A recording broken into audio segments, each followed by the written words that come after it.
17 वर्षांचं corporate life, प्रत्येक महिन्याला सॅलरी क्रेडिट होतीये, असं वेल इस्टॅब्लिश्ड लाईफ सोडून ट्रेडिंग सारख्या डायनॅमिक विश्वाला तुम्ही कसं काय चूज केलं? फर्स्ट इंटरॅक्शन जे फायनान्शियल मार्केट्सवर झालं होतं ते थोडं ट्रिकी होतं. फार्मिंग बॅकग्राऊंड असल्यामुळे ट्रेडिंगचा कधी आयुष्यात संबंध नाही आला. शेअर घेतला त्याच्यानंतर तो 17% पडला. 3 रुपयाचे 0 रुपये पण होऊ शकतात हे त्यांनी सांगितलं नाही. त्यांनी नाही सांगितलं, ऑब्व्हियसली Okay. नाही सांगणार. तर त्यांनी मला स्वप्न विकले आणि मी ते विकत घेतले. म्हणजे एका दिवसात आधी त्यांनी सांगितलं की प्रॉफिटमध्ये आज झालं तर पैसे डबल झाले जातात. खुश होतो डिसिजन. त्यावेळेस ती व्हॉलॅटिलिटी पण खूप जास्त मार्केटमध्ये होती. क्वांटिटी किती घेणार आणि एक्झिट कधी करणार, येस. या 3 गोष्टी सोडल्या चौथी गोष्ट आपल्या कंट्रोलमध्ये नाही. ते सक्सेस मिळत होतं, पण मला वाटलं मला काहीतरी जास्त माहिती मार्केट. जर का प्राइस नाही तिथंच त्याच दरम्यान जर का टाइमपास Yes. केला तर मल्टिपल तुम्हाला कॅन्डल्स तिथं दिसणार. कॅन्डल्स दिसते पण रेनकोमध्ये एकही ब्रेक प्लॉट नाही. हो. नमस्कार मित्रांनो, इन्व्हेस्टॉक्स मराठीच्या सेकंड पॉडकास्टमध्ये आपलं स्वागत आहे. आजच्या आपल्या पॉडकास्टमध्ये मी एका अत्यंत इन्स्पायरेशनल पर्सनॅलिटीसोबत बोलणार आहे. मी इंट्रोड्यूस करतोय रवी शिंदे सरांना. रवी सरांनी त्यांचं MBA कंप्लीट केल्यानंतर जवळपास 17 वर्ष रिनोल्ड कॉर्पोरेटसोबत काम केलेलं आहे. त्यांनी कॉर्पोरेट वर्ल्डचा एक्सटेन्सिव्ह एक्सपिरियन्स घेतल्यानंतर 2024मध्ये एक बोल्ड डिसिजन घेतला. फुल टाईम ट्रेडिंग करण्याचा पाथ निवडला आणि आज ते एक सक्सेसफुल फुल टाईम ट्रेडर म्हणून आपल्यासोबत आहेत. त्यांची जर्नी तुमच्यासोबत शेअर करणार आहेत.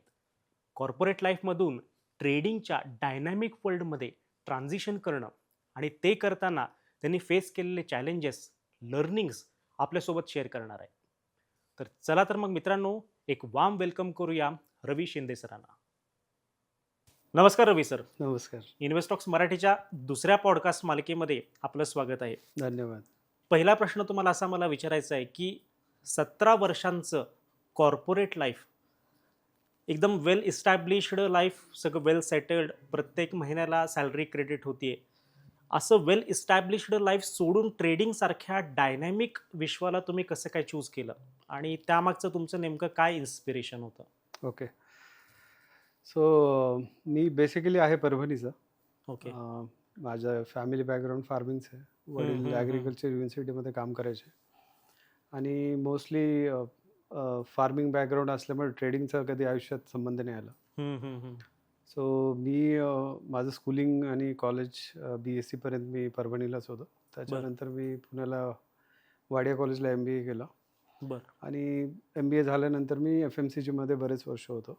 ओके. तर मी जसं ITC, मॅरिको, इमामी या FMCG कंपनीजमध्ये काम केलं आणि नंतर मी सिप्ला हेल्थमध्ये होतो आणि माझी लास्ट कंपनी डॉक्टर रेड्डीज होती. बरं. सो माझं फर्स्ट इंटरॅक्शन जे फायनान्शियल मार्केट्सवर झालं होतं ते थोडं ट्रिकी होतं. आय थिंक 2011च्या वेळेस एक कंपनी आहे, त्याच्यातले काही लोक आले होते माझ्याकडे. तर त्यांनी सांगितलं की आम्ही ऑप्शन्समध्ये टिप्स वगैरे देतो किंवा तुमचं अकाउंट आम्ही मॅनेज करतो आणि त्याच्यामध्ये ऑप्शन्समध्ये जे अपसाईड पोटेन्शियल आहे ते अनलिमिटेड आहे. करेक्ट. तर त्यांनी मला स्वप्न विकले आणि मी ते विकत घेतले. तर आणि मला ऑप्शन्सबद्दल मला काही कळत होतं. त्यांनी मला फक्त सांगितलं की 3 रुपयाचे 30 रुपये होतात. तर ऑब्व्हियसली माझ्यामध्ये ग्रीड आली आणि मी ओके म्हटलं त्यांना. ओके. आणि मी तेव्हा काही रिस्क असेसमेंट वगैरे केली नाही.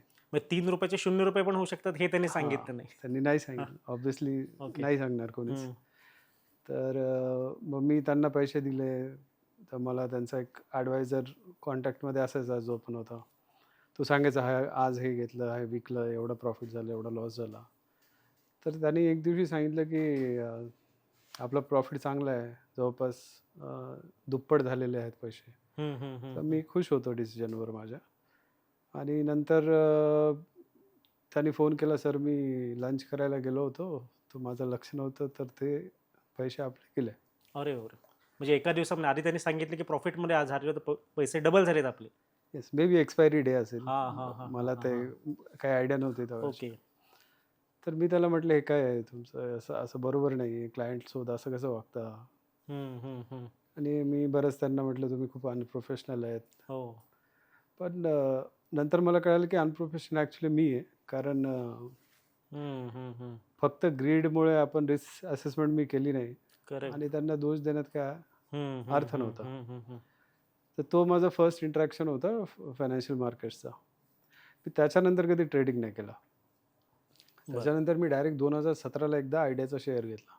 ओके. सो आयडियाचा शेअर घेण्यामागचं कारण हे होतं की तो तेव्हा काहीतरी 2-2.5 रुपयाचा शेअर होता. हो हो हो. तर माझ्याकडे जेवढे पण पैसे होते मी सगळे त्या आयडियाच्या शेअरमध्येच टाकले. आणि त्या दिवशी असं झालं की मी मी जेव्हा शेअर घेतला त्याच्यानंतर तो 17% पडला. हो. त्याच दिवशी पडला. तर मी खूप माझा काहीतरी 60,000-65,000 रुपयाचा लॉस दिसत होता. तर मी इमिडिएटली ब्रोकरला फोन करून माझी पोझिशन काढली. तेव्हा BTST वगैरे म्हटलं जे असेल ती मला पोझिशन कॅरी नाही करायची. तो माझा लॉस झाला, माझी पोझिशन काढा. आणि मी जशी पोझिशन काढली त्याच्या 10 दिवसानंतर तो 8 रुपये होता. हो. ₹2.40 8 रुपये झालं. येस. तर तो आणि ॲक्च्युली दुर्दैवाने ती पोझिशन तुमची कॅरी नव्हती. करेक्ट. सेम रिझन, फक्त ग्रीड होती. रिस्क हम्म, मॅनेजमेंट हम्म. केली नाही, काही नाही. तर मी बरेच मी खूप सल्क केलं त्या गोष्टीहून की अरे यार उगाच काढले आज पैसे आपले किती 3 टाइम्स आले असते. तर मग तो एक इंट्रॅक्शन झाल्यानंतर मी म्हटलं फायनान्शियल मार्केट्स आपल्या कामाचं नाही, आपण याला बघायचं नाही. त्याच्यानंतर मी कधीच ट्रेड वगैरे केलं नाही. आणि त्याच्यानंतर डायरेक्ट जेव्हा कोविड चालू झाला 2020. येस, तो कोविडच्याच वर्क फ्रॉम होम चालू होतं. आणि त्यावेळेस थोडं ट्रेडिंग परत फॉर्ममध्ये येत होतं, थोडं रिवाईव्ह होत होतं. तर मी पण म्हटलं चला आपण एकदा करून बघू. तर मी जेव्हा ट्रेडिंग चालू केलं परत, तर मी ऑप्शन्समध्ये ट्रेड चालू केलं. ओके. मी ऑप्शनमध्ये ट्रेड जेव्हा चालू केले त्यावेळेस मला बिगिनरला खूप साथ दिलं माझा. बर. मला झिरो नॉलेज असताना रोज खूप प्रॉफिट व्हायचे, म्हणजे 30-40 हजार 70,000 हो. असे टाईपचे प्रॉफिट मी सुरुवातीला बघितले, जेव्हा की मला काहीच नव्हतं माहिती. अरे बापरे. मला हे पण नव्हतं माहीत की म्हणजे आपण ऑप्शन बाय करून सेल करतो राईट, पण आपण सेल करून बाय करू शकतो. ऑप्शन सेलिंग ऑप्शन असते मला. रायटिंग बद्दल तुम्हाला हां, माहिती मला आयडिया सुद्धा नव्हती. नव्हती. तर मी म्हणायचो सेलचं बटन कशासाठी आहे? तर माझं माझं म्हणजे बिलकुलच नॉलेज नव्हतं. तर मला पैसे येत गेले, मग माझा कॉन्फिडन्स ऑब्व्हियसली वाढला. आणि मी तेव्हा कॉन्ट्ररी व्ह्यू घ्यायचो, मार्केट थोडं रेंजमध्ये होतं. तर मी म्हणायचं हा खूप वाढला तर पडेल, तो पडायचा. मला असं वाटायचं की हा खूप पडलाय तर तो वाढेल, तो वाढेल. वाढतही होता. कारण प्रॉपर रेंजमध्ये आणि होता. त्यावेळेस ती व्हॉलॅटिलिटी पण खूप जास्त मार्केटमध्ये होती. येस, आणि रेंज बाउंड असल्यामुळे ते सक्सेस मिळत होतं. पण मला वाटलं मला काहीतरी जास्त माहिती आहे मार्केटबद्दल, त्याच्यामुळे सक्सेस येत आहे. पण जेव्हा रेंज ब्रेकआउट झाला त्यावेळेस ती स्ट्रॅटेजी काम नव्हती करत. तर त्यावेळेस माझे जे पण पैसे आले होते ते गेले, आणि जे माझं कॅपिटल होतं ते पण गेलं. अरे बापरे. माझं जेव्हा कॅपिटल गेलं तेव्हा मला वाटलं की आपण काहीतरी शिकायला पाहिजे आता. काहीतरी आहे, याला शिकणं गरजेचं आहे. ओके. आणि मला त्यावेळेस असं वाटायचं की जे काहीतरी सिलेक्टेड लोक आहेत त्यांनाच त्याचं नॉलेज आहे. तर काही ना काही करून आपण त्या लोकांपर्यंत पोहोचायला पाहिजे, आणि पोहोचून आपण त्यांच्याकडून हे नॉलेज घ्यायला पाहिजे. मग ऑब्व्हियसली आपण थोडं सर्च करतो ऑनलाईन राईट. तर मग यूट्यूबवर सर्च केलं. यूट्यूबवर सर्च केल्यानंतर बरेच व्हिडिओ बघत बसलो मी की टेक्निकल ॲनालिसिस नावाची एक गोष्ट असते. तर म्हटलं अच्छा, हे टेक्निकल ॲनालिसिस नावाची पण एक गोष्ट आहे, आपण थोडं एक्सप्लोअर करू. तर मी ते बघत होतो, मग थोडं बहुत चार्टवर समजून घेत होतो की काय असतं. तर तिथून मी थोडं टेक्निकल ॲनालिसिस पॉईंट ऑफ व्ह्यूने मार्केटला बघणं चालू केलं. ओके. म्हणजे लॉसेस झाल्यानंतर तुम्ही प्रॉपरली त्या स्टडी करायला सुरुवात केली. येस. आणि जेव्हा टेक्निकल ॲनालिसिसची स्टडी चालू होती, ते बरेच लोकांना मी फॉलो करायचो यूट्यूबवर, जे फ्री व्हिडिओज असतात. करेक्ट. तर मी त्यांचे व्हिडिओ बघून मग ट्रेड करणं चालू केलं. तर त्याच्यामध्ये मला थोडी क्लॅरिटी आली. ओके. म्हणजे व्हिडिओजमध्ये जसं सांगतात की हे इंडिकेटर असं वापरलं की ह्या इंडिकेटरमध्ये खूप पॉवरफुल इंडिकेटर आहे आणि सक्सेस मिळतोच. तर तो मला पण तसं वाटायचं की हा इंडिकेटर रिलेटेड काहीतरी स्ट्रॅटेजी, एक चांगलं काहीतरी holy indicator. Grail. Yes, holy grail आहे, तर आपला लॉस नाही होणार. आणि इनिशियली त्यामध्ये पण मला चांगले सक्सेस मिळाले सुरुवातीला. ओके. पण जेव्हा ते त्या स्ट्रॅटेजीचा बॅड पिरियड होता तेव्हा लॉसेस व्हायला चालू झाले. मग मी परत विचार केला काहीतरी चुकतंय, लॉसेस होत आहेत म्हणजे काहीतरी चुकतंय. म्हणजे आपली स्ट्रॅटेजी बरोबर नाहीये.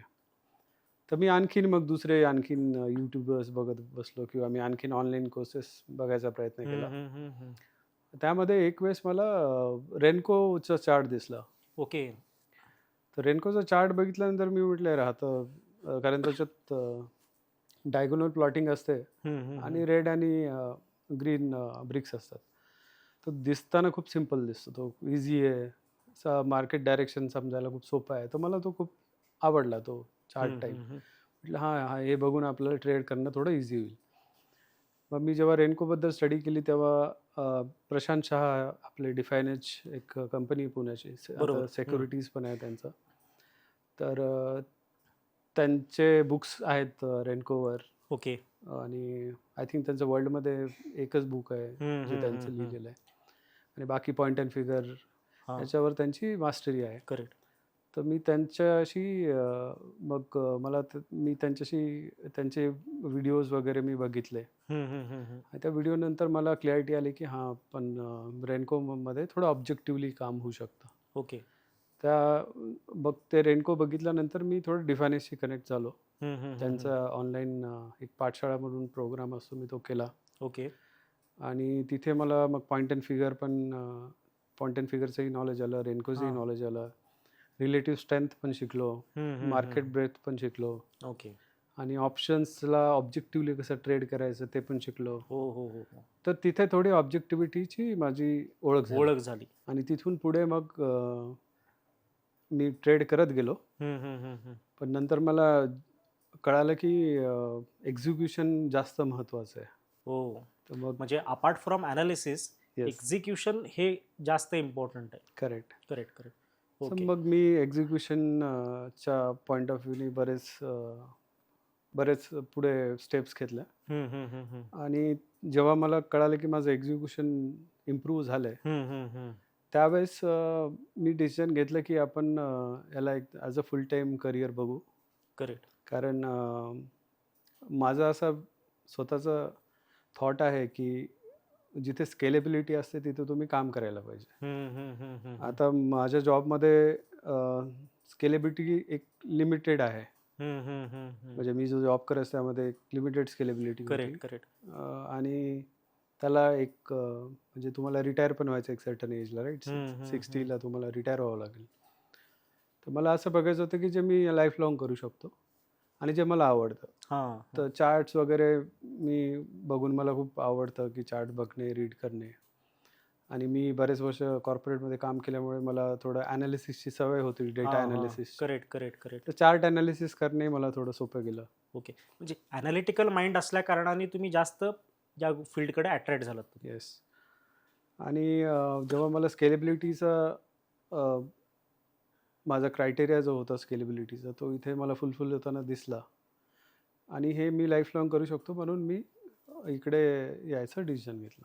सर, तर याच गोष्टीवरती थोडंसं अजून मी जाऊन पुढे विचारेन तुम्हाला की बरेच लोक किंवा इव्हन मलाही बरेच लोक मला इन्क्वायरी करत असतात की मोस्टली IT वाले लोक की आम्ही खूप वैतागलोय, खूप स्ट्रेसफुल जॉब आहे, आम्ही हे फील्ड सोडून फुल टाईम मार्केटमध्ये येण्याचा आम्ही विचार करतोय. मग अशा लोकांना तुम्ही काय नेमका सल्ला द्याल? कारण की तुम्ही ऑलरेडी त्या फेजमधनं गेलेले आहेत. एक प्रॉपरली वेल इस्टॅब्लिश्ड तुमचा जॉब होता, तुमचं वेल इस्टॅब्लिश्ड लाईफ होतं, ते तुम्ही नाकारून डायनॅमिक ट्रेडिंगच्या लाईफकडे तुम्ही ऑलरेडी आलेले आहात. मग तुम्ही नेमके काय चॅलेंजेस तुम्ही फेस केलेत आणि हा डिसिजन नेमका कुणी घेतला पाहिजे? करेक्ट. तर यावरती तुमचं काय म्हणणं आहे सर? सो फर्स्ट पॉईंट जो तुम्ही म्हटले ना ते खूप वैतागलेत. जर वैतागून कोणी ट्रेडिंगमध्ये यायचा विचार करत असेल ना तर तो सगळ्यात मोठा चुकीचा निर्णय असेल. ओके. म्हणजे ती थॉट प्रोसेसच चुकीची आहे. 100% चुकीची आहे. बरं. कारण हाइंडसाईटमध्ये ना ट्रेडिंग खूप सोपं दिसतं. ट्रेडिंग खूप डिफिकल्ट आहे. या फील्डच्या बाहेरनं आतमध्ये बघताना खूप फॅसिनेटिंग वाटतं सगळ्या गोष्टी. येस. सो जेव्हा आपण आपलं कुठलंही टर्मिनल ओपन करतो त्यावेळेस पहिलं सेबीचं एक विंडो डिस्क्लोजर येतं त्याला आपण न बघता क्लोज करतो. त्याच्यामध्ये लिहिलेलं आहे की फक्त 10% लोक पैसे कमवतात फ्युचर ऑप्शनमध्ये, राईट. 90% रिटेल लॉस करतात. लॉस करतं, राईट. त्याचा रिझन आहे एक्झिक्युशन. Okay, mindset. या 2 मेजर गोष्टींमुळे प्रॉब्लेम असतो. तर कोणी वैतागून यायचं वैतागला करंट जॉबला वैतागून जर इकडे यायचा विचार करतो तर माझं सरळ म्हणणं आहे की तुम्ही येऊ नका. मार्केटमध्ये येण्यासाठी तुम्हाला मार्केटचं एक नॉलेज पाहिजे. तर हा डिसिजन घेण्याच्या आधी तुम्ही ॲटलिस्ट 2-3 वर्ष मार्केट समजून घ्या, टेक्निकल ॲनालिसिस शिका, रिस्क मॅनेजमेंट शिका. थोडं ऑन जॉब असताना, जॉबवर असताना थोडंसं तुम्ही त्याचे ट्रेड्स घ्या. ओके. त्याची एक जर्नी जी आहे एक्झिक्युशन ती चालू करा.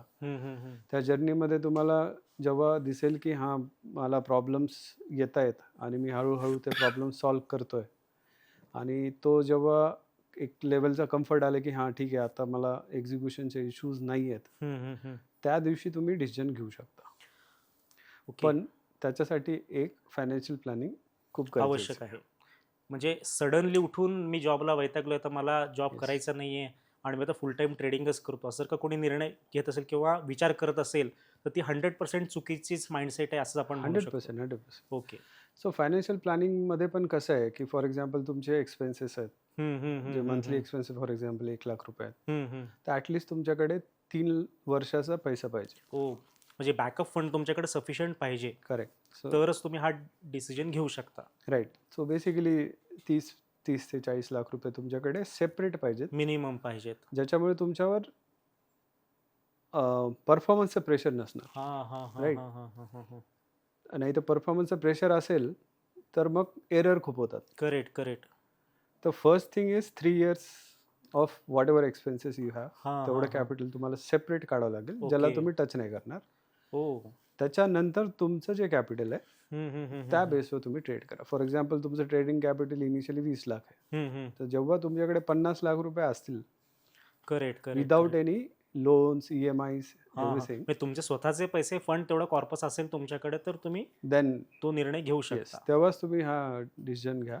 आणि तो निर्णय घेण्याच्या आधी देखील तुमच्याकडे तुम्ही म्हटल्यासारखं तो मार्केटचा एक्सपिरियन्स पाहिजे. मार्केटमधले लूप होल्स तुम्हाला माहिती असणं फार गरजेचं आहे. करेक्ट. येस. ओके.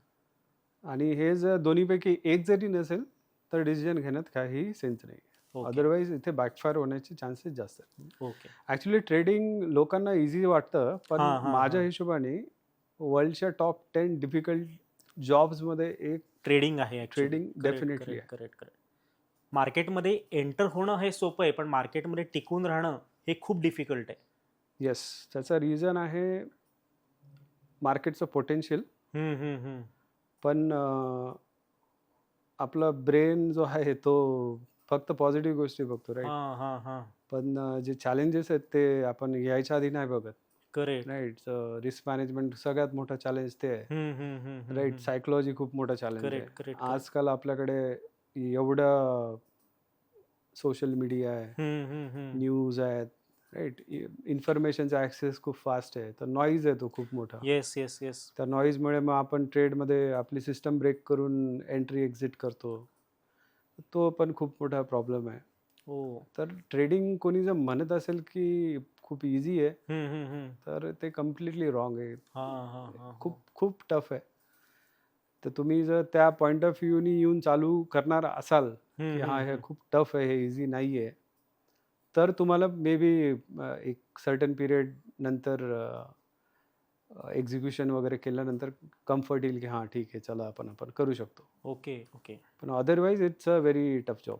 तर रवी सर, तुमच्या ज्या स्ट्रॅटेजीज ज्या आहेत या मोस्टली रेनको चार्टवरती बेस्ड आहेत, म्हणजे जो काही नॉजलेस चार्ट आहे. तर थोडंसं आमच्या व्ह्युअरसाठी जर का तुम्ही एक्सप्लेन करू शकाल की रेनको नेमकी काय कन्सेप्ट आहे आणि ती आपण कशा पद्धतीने यूज करू शकतो, तर फार बरं होईल. ओके. सो रेनको एक चार्टिंग मेथड आहे. ओके. ज्याच्यामध्ये कॅन्डलचाच डेटा असतो, पण जसं कॅन्डलमध्ये आपल्याकडे 4 पॅरामीटर, ओपन, हाय, लो, क्लोज. करेक्ट. राईट. रेनको जेव्हा ब्रिक फॉर्म होते ती फॉर्म होते फक्त क्लोजिंग प्राईसवर. ओके. तर OHLC मध्ये जो डेटा असतो, जो वीक असतो बेसिकली, तो वीकचा डेटा रेनको घेत नाही, एलिमिनेट करतो. तो इलिमिनेट करतो. तर तो एक काइंड ऑफ थोडासा नॉईज Noise. रिड्यूस हा करतो. हा हा हा. आणि रेनकोमध्ये आपल्याकडे ऑप्शन असतं की आपण एक फिक्स एक ब्रिकमध्ये प्लॉट होतं ते. ओके. तर ब्रिकमध्ये प्लॉटिंग असल्यामुळे आपल्याकडे एक ऑप्शन आहे की तुम्ही त्या ब्रिकची साईज देऊ शकता. हा हा हा हा. ओके, म्हणजे फिक्स्ड ब्रिक साईज आपण देऊ येस, शकतो. फिक्स साईज देऊ शकता किंवा तुम्ही पर्सेंटेज पण देऊ शकता की मला बरं. 1% मूव आली तर नेक्स्ट ब्रिक प्लॉट करा. ओके. ओके, तुम्हाला मी कॅन्डल्सच्या अगेन्स्ट त्याचं एक ठीक आहे, रेनको तुम्ही कसं तुमची फॉर्म स्क्रीन होतं. दाखवा मला. तुमची स्क्रीन दिसते या ओके, ठिकाणी. तर ही जी कॅन्डल आहे याच्यामध्ये तुम्ही बघाल आपला ओपन प्राइस आहे 100, क्लोज प्राइस आहे 150, करेक्ट हाय गेला होता 165 आणि लो आहे 90, राईट. Correct correct. आता ह्याचंच रिप्रेझेंटेशन रेनकोमध्ये आहे. आपण इथे ब्रिक साईज घेतली 10 पॉईंट्सची, करेक्ट. राईट. आणि ही स्केल बघा तुम्ही 110 ते 150 आहे, राईट. आता 100 पासून प्राइस 150 ला क्लोज झाली, राईट. करेक्ट. म्हणजे 50 पॉईंटची मूव आहे 50 आणि पॉईंट आपल्या वाढले. ब्रिक्स आहेत 10 ची ब्रिक साईज दिली आपण, हा राईट. हा हा. त्याच्यामुळे 5 ब्रिक तो प्लॉट म्हणजे करतो. प्रत्येक ब्रिक या ठिकाणी ही 10 पॉईंटनी आपल्याला वाढलेली दिसते. Yes, okay. करेक्ट. आता तुम्ही बघाल कॅन्डलमध्ये हाय मारलाय 165, राईट. 165 हाय मारलाय. आता ह्याच्यामध्ये जसं 150ची आपली लास्ट ब्रिक आहे, तर नेक्स्ट ब्रिक 160 ला येणार, हा हा. राईट. जेव्हा कॅन्डलमध्ये हाय 165चा आहे, जो हा, हा. 160च्या वर आहे, करेक्ट. तरी इथे ब्रिक प्लॉट नाही झाली. त्याचं रिझन हे आहे की क्लोज नाही झालं. ओके. म्हणजे क्लोज हे अल्टिमेट त्याला इम्पॉर्टन्स. येस. सो कॅन्डलस्टिकमध्ये या कॅन्डलमध्ये 150 रुपयाचा क्लोज आहे, राईट. आणि पण हाय गेला 165. रेनकोमध्ये फक्त 150 रेलेव्हंट इन्फॉर्मेशन आहे. ओके. तर त्याच्यामुळे थोडंसं नॉईज जो असतो तो रिड्यूस होतो. सिमिलर आपण बघाल ही बेरिश कॅन्डल आहे, त्याचंच एक उलटं रिप्रेझेंटेशन आहे, उलटी कॅन्डल सेम. राईट. करेक्ट. ते आपण बुलिश कॅन्डल्सच्या बुलिश ब्रिक्सच्या असतात त्या हा हा हा. ग्रीन कलरच्या असतात आणि bearish brick red. Same candle. Correct correct. आता ही आहे ब्रिक रिव्हर्सल. ओके. आता सेम कॅन्डलचं मी तुम्हाला एक्झाम्पल देतो. कॅन्डलस्टिकमध्ये आपण जी बुलिश कॅन्डल डिस्कस केली होती, सी बुलिश कॅन्डल पहिली कॅन्डल आहे. करेक्ट. त्याच्यानंतर दुसरी कॅन्डल बेरिश आहे, ज्याच्यामध्ये ओपन झाला 150 ला, त्यांनी हाय केला होता 163चा, क्लोज 125 ला दिला आणि लो 90चा आहे. करेक्ट. ओके. आता जेव्हा ब्रिक रिव्हर्स होते ना रेनकोमध्ये, तर रेनकोमध्ये 2 ब्रिक रिव्हर्सलचा चार्ट असतो. ओके. 2 ब्रिक रिव्हर्सल म्हणजे नेमकं काय? हां. सो आपला हाय प्राइस गेला होता 150 ला, हां. राईट. आपली बॉक्स म्हणजे ग्रीन कॅन्डलचा क्लोज 150 म्हणून तुम्ही येस हायेस्ट पीक 150 पकडताय. ओके. आणि आपली ब्रिक साईज आहे 10, राईट. हा करेक्ट. तर त्याला रिव्हर्स जर व्हायचं आहे तर 2 ब्रिकनी रिव्हर्स व्हावं लागेल. ओके. म्हणजे 10च्या 2 ब्रिक खाली यायला पाहिजे, म्हणजे 130 पर्यंत यायला पाहिजे. करेक्ट. ओके. आणि कॅन्डलमध्ये बेसिकली तुम्ही जसं म्हटलं ना, हां. आता कॅन्डलस्टिकमध्ये फॉर एक्झाम्पल त्या पिरियडमध्ये आपण समजू की 1 मिनिटचा चार्ट. हां. आता कॅन्डलस्टिकमध्ये काय होईल की 150 ते 130 मध्ये 7-8 कॅन्डल बनू शकतात. हां हां हां Right? हां हां. जर का प्राइस नाही तिथंच त्याच दरम्यान जर का टाइमपास Yes. केला तर मल्टिपल तुम्हाला कॅन्डल्स तिथं दिसणार. कॅन्डल्स दिसले पण रेनकोमध्ये एकही ब्रिक प्लॉट नाही होणार. हो. म्हणजे अनलेस अँड अंटिल 20 रुपीज खाली प्राइस येऊन क्लोज होत नाही तोपर्यंत तो रिव्हर्सल तिथं फॉर्म होणारच नाही. येस. तर Okay. तोपर्यंत आपण क्लिअरली समजू शकतो की हा बुलिशच आहे आतापर्यंत. हां हां हां. त्याच्यात आणखीन बेरिश ब्रिक आली म्हणून ह्याला कदाचित नॉइजलेस म्हणतात असं. करेक्ट. येस.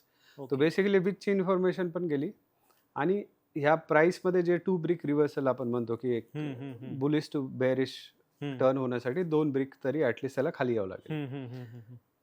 तर तो जोपर्यंत क्लोजिंग बेसिसवर नाही येत तोपर्यंत रेनको चार्टमध्ये ब्रिक प्लॉट नाही होत. ओके. ओके. 2 ऑप्शन आहेत. 150चं 160 झालं तर एक बुलिश ब्रिक प्रिंट होईल, त्याला आपण म्हणजे कंटिन्युएशन ती ग्रीन ब्रिक कंटिन्यू होईल. या बुलिश ब्रिक हां, हां, कंटिन्युएशन त्याला आपण म्हणतो. आणि बुलिश ब्रिक रिव्हर्सल त्याला आपल्याला 2 ब्रिक खाली पाहिजे. म्हणजे 20 रुपये प्राइस खाली यायला पाहिजे, मग तेव्हा एक तुमची रेड ब्रिक त्या ठिकाणी Correct. फॉर्म होणार. ओके. राईट. आता तुम्ही ह्या कॅन्डलमध्ये बघाल तर आपला क्लोज झालाय 125, राईट. करेक्ट. आता इथे बेरिश आपली 150 हून 130 झाली, राईट. Correct. 130 ची क्लोज झालीमुळे 130 झाली. हो. आता नेक्स्ट बेरिश ब्रिक 120 रुपयाला होईल.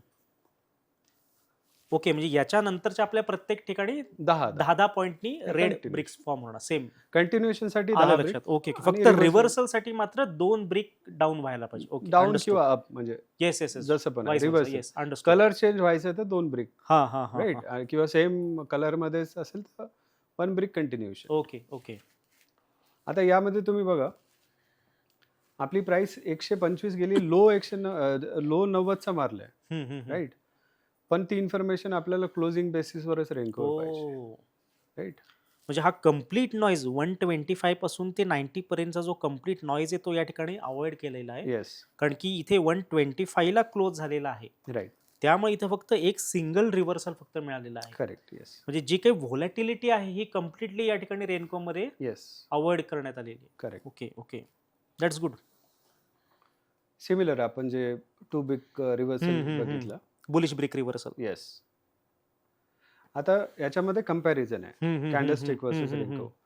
रेनकोमध्ये कॅन्डलस्टिकमध्ये बेसिकली तुम्हाला टाइम आणि प्राइस दोन्ही बघावं लागतं, राईट, करेक्ट. OHLC असल्यामुळे. हा हा हा. पण रेनकोमध्ये फक्त प्राइस कन्सिडर होते, closing price, okay. Right.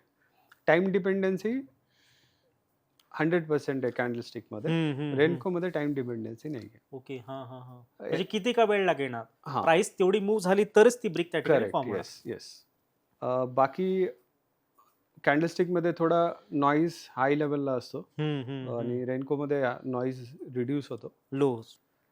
Trend clarity कॅन्डलस्टिकमध्ये moderate आहे, Moderate कारण level बऱ्यापैकी जास्त कॅन्डल्स होतात तर थोडी क्लॅरिटी कमी होते. रेनकोचं विजिबली पण खूप करेक्ट. क्लिअर असल्यामुळे आपल्याला ट्रेंड क्लॅरिटी जास्त मिळते. रिव्हर्सल स्पीड फास्ट असते पण नॉइझी असते याच्यामध्ये, आपल्या कॅन्डलस्टिकमध्ये. रेनकोमध्ये स्लो असते पण रिलायबल असते, राईट. सिग्नल्स कॅन्डलस्टिकमध्ये थोडे जास्त येतात, त्याच्यामुळे जास्त सिग्नल असते, थोडे फॉल्स सिग्नल पण येतात. False signal. Yes yes yes. आणि रेनकोमध्ये सिग्नल्स थोडे कमी येतात, कमी फॉल्स सिग्नल येतात. ओके.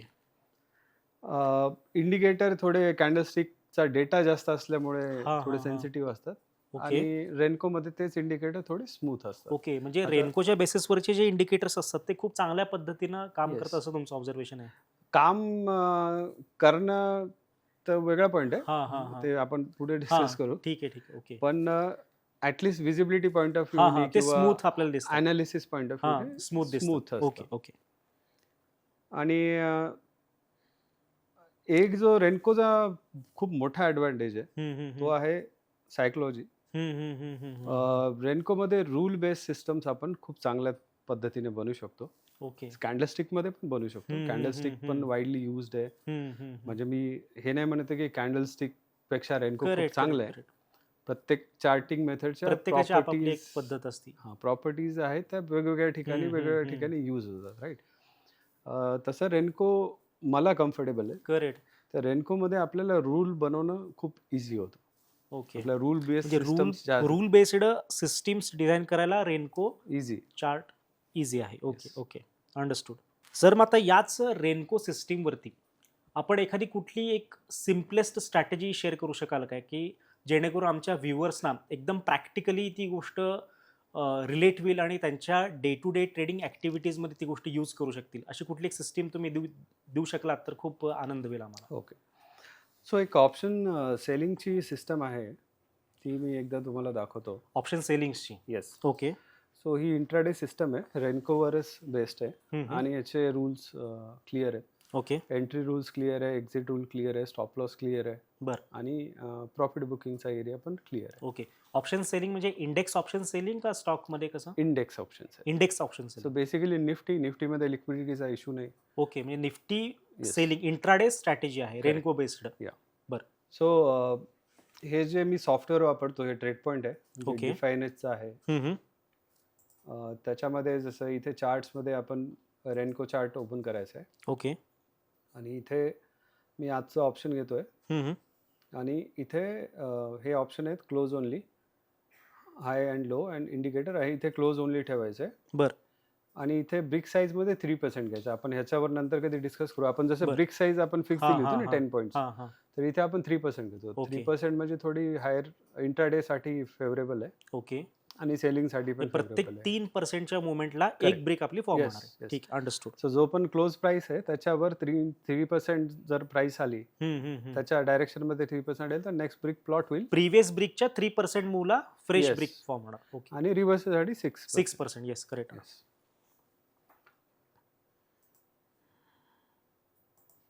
सो बेसिकली हा ऑप्शन जो ट्रेड करतो त्याचा चार्ट आहे ओके. आणि त्याच्यावर जे माझं सेलिंगचं सिस्टम आहे त्याचा सर इथं तुम्हाला थोडंसं मी इंटरप्ट करू इच्छितो, कारण की बऱ्याच वेळा लोकांमध्ये एक सध्या अलीकडच्या काळामध्ये तर खूपच जास्त फाईट चालली आहे की ऑप्शन बाईंग की ऑप्शन सेलिंग. ओके तर यावरती तुमचं काय म्हणणं आहे की सर नेमकं काय केलं पाहिजे? कारण की नवीन लोकांना तर खूपच गोंधळ होतो. काही लोक म्हणतात की तुम्ही ऑप्शन फक्त सेलिंगच करा, काही लोक म्हणतात की नाही तुम्ही ऑप्शन बाईंगच करा.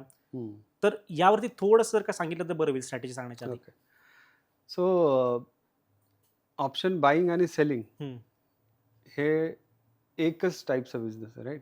म्हणजे एका नाण्याच्या दोन बाजू आपण म्हणलं तरी चालू शकतो. एका नाण्याची दोन बाजू काही दोन्ही बरोबर आहेत राईट. तुमचा जो कम्फर्ट आहे स्वतःचा तो खूप मॅटर करतो. ओके. म्हणजे प्रत्येकावरती अवलंबून आहे की तुम्ही काय केलं पाहिजे कशा येस. पद्धतीने. आता जसं मी माझं सांगू शकतो मी जसं इंडेक्स आपले मीन रिव्हर्टिंग असतात राईट. ओके. तर मीन रिव्हर्टिंग इन द सेन्स बेसिकली एक मुव्हिंग ॲव्हरेज असतो. मुव्हिंग ॲव्हरेजच्या वर गेलं तर परत त्याची टेंडन्सी असते की तो मुव्हिंग ॲव्हरेजला टच करणार परत वर जाणार. तर तो मीन रिव्हर्टिंग असतो. तर मीन रिव्हर्टिंग स्ट्रॅटेजीजमध्ये मला ऑप्शन सेलिंग आवडतं. ओके. त्याच्यामुळे मी निफ्टी जेव्हा करतो तेव्हा मी ऑप्शन सेलिंग करतो. ओके. आणि स्टॉक्स ट्रेंडमध्ये असतात. म्हणजे डायरेक्शन एक पकडली की Right. स्टॉक्स एक डायरेक्शन मध्ये जाऊ शकतो, करेक्ट जो की निफ्टी सलग जाऊ शकणार नाही. राईट. आता तुम्ही बघाल दर महिन्याला निफ्टीची मुवमेंट असते 2-3% राईट. पण स्टॉक्सच्या मुवमेंट बघाल तर 20-30-40% पर्यंत जाऊ शकतो. ओके. प्लस मायनस दोन्ही साईडला. म्हणून ऑप्शन सेलिंग साठी तुम्ही इंडेक्स प्रेफर कराल. येस. ओके. कारण तो नेचर मीन रिव्हर्टिंग राईट. एक निफ्टीमध्ये 300 पॉईंटची मूव आली कुठल्या साईडला तर नंतर आपण बघतो की 100 पॉईंटचं करेक्शन परत आलंय अदर साईडला. तर त्यावेळेस ऑप्शन सेलिंग स्ट्रॅटेजीज बेटर असतात. पण जेव्हा स्टॉक ऑप्शन आपण बाय करतो तेव्हा ट्रेंड कंटिन्यू चालू असतो राईट. बरेच एक्झाम्पल दर महिन्याला काही ना काही स्टॉक्स असतात जे कंटिन्युअसली चालू असतात. तर माझा प्रिफरन्स आहे की इंडेक्ससाठी सेलिंग ओके. आणि stock स्टॉक options- ऑप्शन साठी बाईंग Yes. साईडला बसणं कधी फायदा Correct. ठरू शकतो. Okay. Yes. Thank you sir. Continue करा प्लीज. सो ही स्ट्रॅटेजी आपल्याला चालू करायची सकाळी 9:30 वाजता ओके. आणि बंद करायची आपल्याला 3:15 कारण बरं. इंट्राडे आहे. करेक्ट. ओके. याच्यामध्ये आपल्याला सकाळी जेव्हा आपण काम चालू करू तर ऑप्शन्सचे चार्ट ओपन करायचे. ओके. म्हणजे स्पॉटचे चार्ट न बघता आपल्याला ऑप्शन करेक्ट. चे चार्ट यूज करायचे. Yes. ओके. ऑप्शनच्या चार्टमध्ये आपल्याला पहिले हे बघायचं की त्याचा प्रीमियम जो असतो जेव्हा आपण एंट्री करू हा. त्यावेळेस त्याचा प्रीमियम ॲटलिस्ट 140 to 160 रुपीजमध्ये एंट्री मिळायला पाहिजे. ओके. म्हणजे आपण अशीच स्ट्राईक प्राइस यूज करायची येस. ज्याचा प्रीमियम 140 to 160च्या दरम्यान आहे. एंट्रीसाठी येईल आपल्याला. Entry मे बी साठी. आपल्याला जेव्हा करंट स्ट्राईक 170-180 रुपीज असेल त्याची हा, 9:30ला ती घ्यावी लागेल हा हा हा हा. किंवा एखादा स्ट्रॉंग मुवमेंट आपल्या बेसिकली आपली क्रायटेरिया जेव्हा फुलफिल होईल ना एंट्रीची त्यावेळेस आपल्याला ॲटलिस्ट 150 रुपयाच्या आसपासचं प्रीमियम पाहिजे जे आपण कलेक्ट करू. ओके. तर त्या हिशोबाने आपण स्ट्राईक प्राइस स्ट्राईक प्राइस घ्यायची. तर आज आपण सकाळी जो मार्केट बघितलं त्याच्यामध्ये त्या स्ट्राईक होतं 26,100चा पुट होता आणि 25,800चा कॉल होता. Correct right. तर इथे मी त्या दोन्ही स्ट्राईक लावल्यात. एकदा मी इंडिकेटर्स काय आहेत आणि त्यांचे पॅरामीटर्स काय ते समजून सांगतो. ह्याच्यामध्ये जसं कॅन्डलस्टिकमध्ये आपला बाय डिफॉल्ट 10-3चा सुपर ट्रेंड असतो हो तसा रेनकोमध्ये 40-10चा okay by default parameters parameters super trend. असतात. ओके. तर ते ॲज इज ठेवायचे आहेत. आणि तुम्ही इथे ॲड स्टडीजमध्ये जाऊन इंडिकेटर सिलेक्ट करू शकता. जसं इथे सुपर ट्रेंड आहे आपण सुपर ट्रेंड ऑलरेडी प्लॉट केला आहे राईट. आता डिस्पॅरिटी इंडेक्स आपल्याला पाहिजे. डिस्पॅरिटी इंडेक्समध्ये फक्त एक चेंज आहे. इथे जे 40-20चं बाय डिफॉल्ट आहे बाय डिफॉल्ट त्याला 45 आणि 27 करायचं. ओके. ते मी ऑलरेडी इथे केलेलं आहे. आणि इथे हा जो मी मुव्हिंग ॲव्हरेज लावला आहे तो आपल्या प्रेक्षकांसाठी आहे की त्यांना डिस्पॅरिटीची कन्सेप्ट आपण व्यवस्थित एक्सप्लेन करू की ह्या सिस्टमच्या मागे लॉजिक काय. ठीक आहे. ओके. तर डिस्पॅरिटी हा जो कन्सेप्ट आहे याचा अर्थ असा आहे की जो मुव्हिंग ॲव्हरेज आहे त्यापासून प्राइस किती दूर आहे, किती पर्सेंट दूर आहे. ओके. जनरली आपण जेव्हा मीन रिव्हर्टिंग स्ट्रॅटेजीज बघतो त्याच्यामध्ये हे अंडरस्टँडिंग असतं की प्राईस एक मूव दिल्यानंतर परत मुव्हिंग ॲव्हरेजला टच करेल. हां हां हां आता मुव्हिंग ॲव्हरेजला टच करण्याचे 2 तरीके आहेत. बरं. एक आहे तरीका की ज्याच्यामध्ये तो डायरेक्ट प्राईस जी मूव्ह झालेली आहे अपवर्ड तिथून डायरेक्ट एक शार्प रिव्हर्सल येईल हो आणि ती मुव्हिंग ॲव्हरेजला टच हां करेल. आणि दुसरा तरीका आहे की मुव्हिंग ॲव्हरेज प्राईसकडे जाईल. हां हां हां म्हणजे तो त्याच्यासाठी ट्रेंड कंटिन्यू होईल, करेक्ट. मुव्हिंग ॲव्हरेज वरती वरती सरकत जाईल. त्याच्यामध्ये 2 क्रायटेरिया असतात. एक तर प्राईस मध्ये जो मूव्ह आलाय तो थोडा स्लो होईल. हां हां हां हां तिथेच हां थोडा साइडवेजमध्ये प्राईस जाईल. ओके आणि तिथं पण ते कुठं त्यांचं ते मिलन होईल त्यांचं. हां, तर त्या प्राईस साइडवेज गेल्यामुळे मूव्हिंग ॲव्हरेज थोडा अप जाईल करेक्ट आणि तो करेक्ट करेक्ट प्राईसच्या जवळ जाईल करेक्ट किंवा थोडंसं छोटंसं एक शॅलो करेक्शन येऊन परत जो ट्रेंड आपला स्ट्रॉंग ट्रेंड आहे तो कंटिन्यू होईल. तेव्हा मूव्हिंग ॲव्हरेज पण प्राईससोबत परत वर जाईल. तर हे 2 तरीकेने आपलं डिस्पॅरिटी कमी होते basic. Okay okay clear? Understood yes. Okay. आपण ही जी सिस्टम ट्रेड करतो ह्याच्यामध्ये डिस्पॅरिटी बेस्ड सिस्टम आहे. ओके सुपर ट्रेंड आपण फिल्टर घेतोय, ट्रेंड फिल्टर आहे. Okay okay. जसं प्राईस सुपर ट्रेंडच्या खाली आहे म्हणजे बेरिश आहे. प्राईस सुपर ट्रेंडच्या वर आहे म्हणजे बुलिश आहे. ओके म्हणजे स्ट्रॉंग बुलिश आणि स्ट्रॉंग बेरिश आहे. आता आपल्याला जसं ऑप्शन सेल करायचं सेल करायचं तर नेहमी प्राईस सुपर ट्रेंडच्या खाली खाली पाहिजे. पाहिजे. राईट? Yes okay. आपल्याला चालू करायचं 9:30 वाजता. 9:30 वाजता आपल्याला चेक करायला सुरुवात करायची. राईट. तर प्राईस सुपर ट्रेंडच्या खाली पाहिजे. हम्म, डिस्पॅरिटी जी आहे हम्म, ती डिस्पॅरिटीची जी व्हॅल्यू आहे हम्म. ती पाहिजे 0 to -14. 0 to -14. येस. तर डिस्पॅरिटीची व्हॅल्यू तुम्ही कुठल्या पण ब्रिकवर क्लिक कराल तर हां, या हां, इथे हां. डिस्पॅरिटी करेक्ट करेक्ट इथे कॉर्नरला कळते. Yes D yes I yes. आणि ॲव्हरेज इथे हां लिहिलेलं आहे. हां हां हां हां. तर ही आपल्याला 14च्या खाली पाहिजे. 0 okay to 14. Okay okay. So criteria clear आहे. सुपर ट्रेंडच्या प्राइस खाली पाहिजे आणि Yes. डिस्पॅरिटी आपल्याला 0 to -14 पाहिजे. 0 to -14 मध्ये पाहिजे. ओके. राईट. आता सुपर ट्रेंड जसं कधी गॅप अप गॅप डाऊन होतात. हम्म, हम्म, ऑप्शन्स हम्म, हम्म, डायरेक्ट सुपर ट्रेंडच्या खाली ओपन होतात. हम्म, हम्म, हम्म, जर त्यांची डिस्पॅरिटी ऑलरेडी हाय असेल, भले आपल्याला वाटत असेल की स्ट्रॉंग ट्रेंड आहे, प्राइस आणखीन खाली जाईल, हम्म, हम्म, हम्म, तरी हम्म. पण आपला जो रूल आहे की 14ची डिस्पॅरिटी नाही आहे, तर त्या दिवशी आपल्याला जोपर्यंत 14च्या डिस्पॅरिटीचा जो क्रायटेरिया तो मीट नाही होत तोपर्यंत ट्रेड इनिशिएट नाही करायचं. ओके त्याच्यासाठी आपण वेट करायचं. ओके. ओके. आणि एकदा एंट्री झाल्यानंतर हम्म. जो स्टॉप लॉस आहे तो 33% राहील. म्हणजे ज्या पॉइंटला आपल्याला डिस्पॅरिटी 0 to -14 दरम्यान दिसेल येस त्या पॉइंटला आपण सेल करणार येस आणि सेम पॉइंटला आपण हे पॅरल चेक करणार की ते सुपर ट्रेंडच्या खाली सगळं Yes. फॉर्म होतंय का नाही. आणि जेव्हा आपण सेल करू त्या पॉइंट पासून आपण 33% येस. वरच्या बाजूला स्टॉप लॉस कन्सिडर करणार. आता 33चं रिझन हे आहे की आपले जे ऑप्शन्सची व्हॉलॅटिलिटी असते, ऑप्शन्स जनरली 100%च्या रेंजमध्ये तर मूव्ह होतात हां हां हां मिनिमम.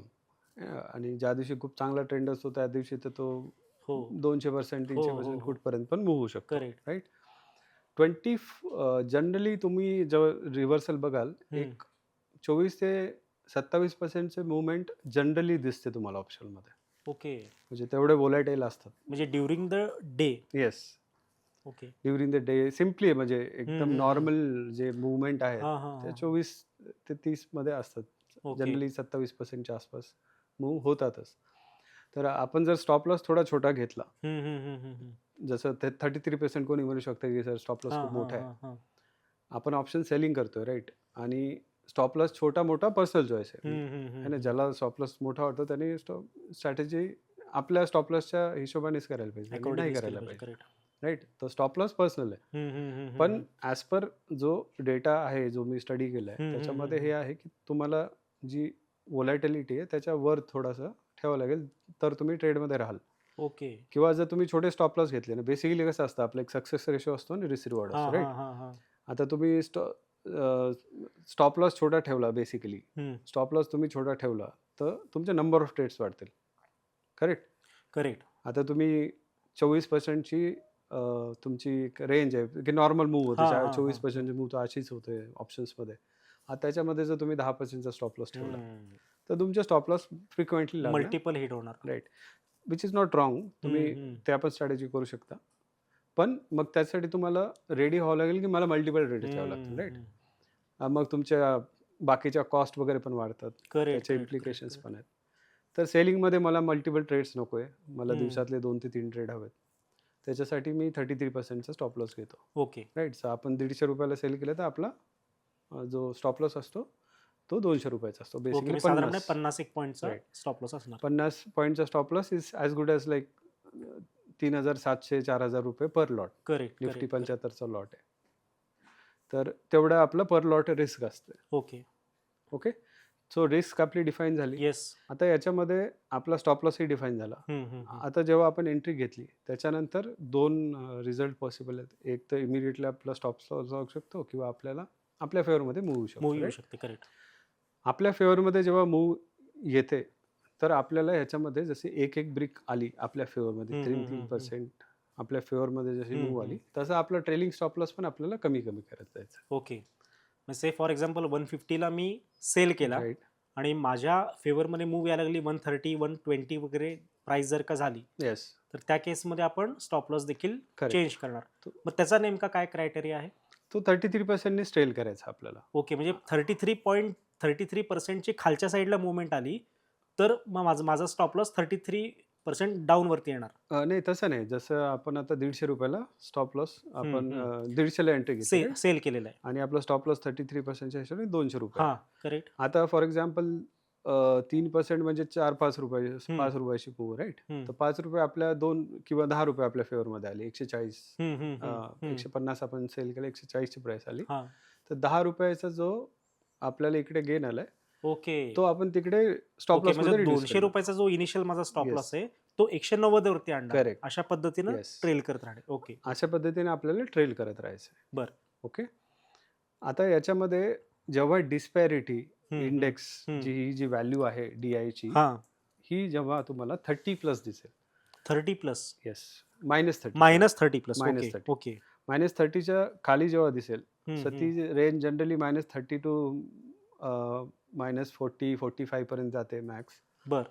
सो जेव्हाही ती -30 दिसेल हम्म. त्यावेळेस तुम्हाला जो ट्रेलिंग स्टॉप लॉस आहे तो 3 ब्रिक रिव्हर्सल करायचा आहे, ओके की 3 ब्रिक रिव्हर्सल, बेसिकली 12% एक्स हा. बॉटम पासून 12%. Okay okay. फॉर एक्झाम्पल आता डिस्पॅरिटी 30 झाली तुमची ₹80. हम्म. ₹80 जेव्हा प्राइस जाते हां तर तिथे डिस्पॅरिटी आपल्याला -30 दिसली, तर तिथून मग आपण 33%चा ट्रेलिंग स्टॉप लॉस नाही करायचा, तिथे आपण 12%चा स्टॉप लॉस करायचा. बेसिकली 3, 12, 12.5, 13च्या मध्ये येईल, कारण ते एका ब्रिकच्या बेसिसवर असतो, पण रफली 12 ते 13% फ्रॉम बॉटम. ओके. तर 80 समजा तुमचं ₹10 तो ₹90 किंवा ₹92 stop loss trailing stop loss असणार. ट्रेलिंग होईल, कारण आपली डिस्पॅरिटी आता त्या लेवलला आले जिथून परत मीन रिव्हर्जन होऊ शकतं. Okay okay. पण आपल्याला प्रिडिक्ट नाही करायचं मीन रिव्हर्जन होईल की नाही होईल, हां म्हणून आपण सिम्पली 3 ब्रिकचा रिव्हर्सल रिव्हर्सल कन्सिडर इन करायचं. केस ती 30ची -30 टू -40 गेली, 45 गेली, ₹80 तो ₹50 गेला, तर आपण ₹50 12%चा ट्रेलिंग स्टॉप लॉस ओके लावू ओके. आणि आपण ती पूर्ण मूव्ह कॅप्चर करू शकतो. हो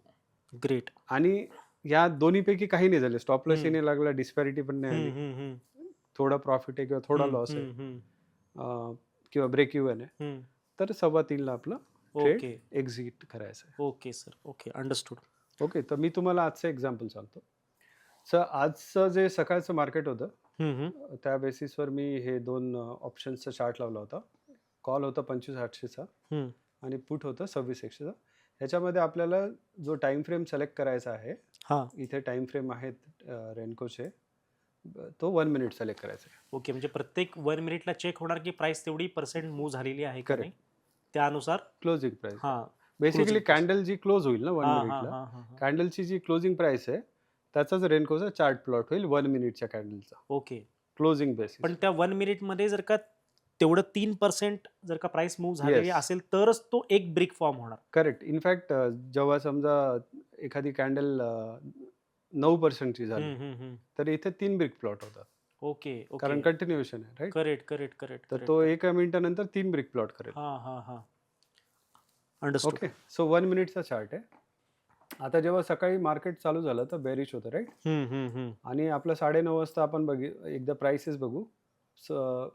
सो बेसिकली जो कॉल आहे 25,800चा, त्याची प्राइस होती 152 रुपये, हां राईट?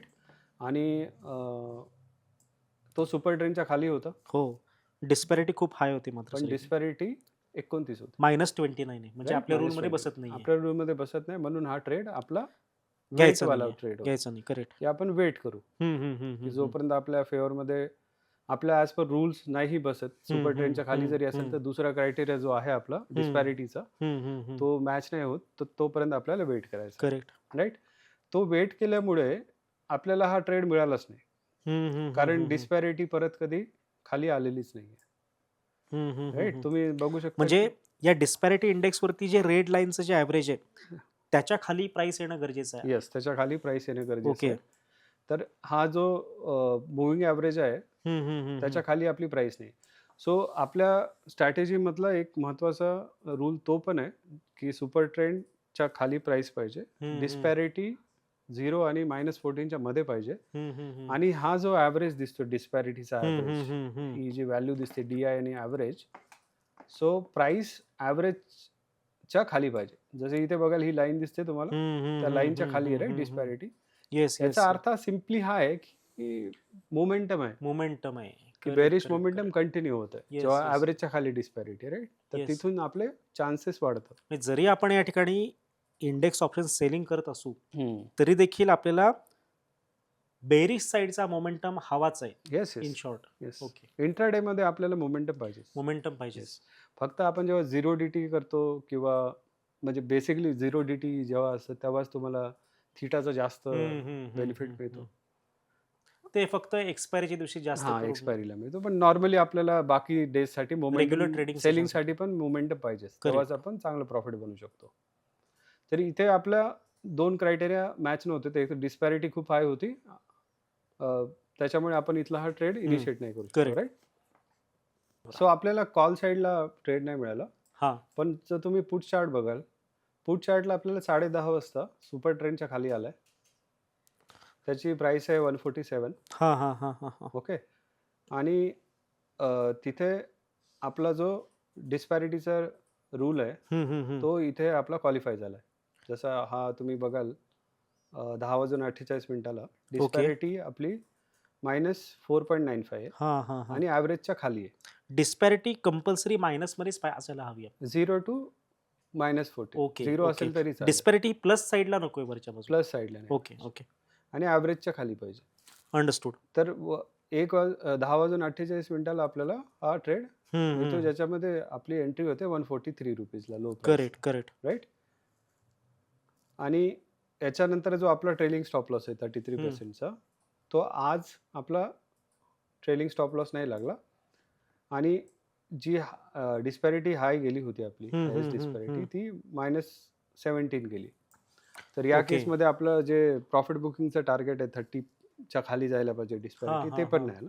ओके त्याच्यामुळे आपला जो टाइम स्टॉप लॉस होता 3.25चा, 3.25 त्याच्यामध्ये तो 103 रुपयाला आपल्याला ट्रेड, ओके. म्हणजे तो- पुट साईडला थोडक्यामध्ये 40 पॉईंटचा साधारणपणे 40 गेन आहे पॉईंटचा असं आपण कन्सिडर करू शकतो. गेन आहे या स्ट्रॅटेजीमध्ये.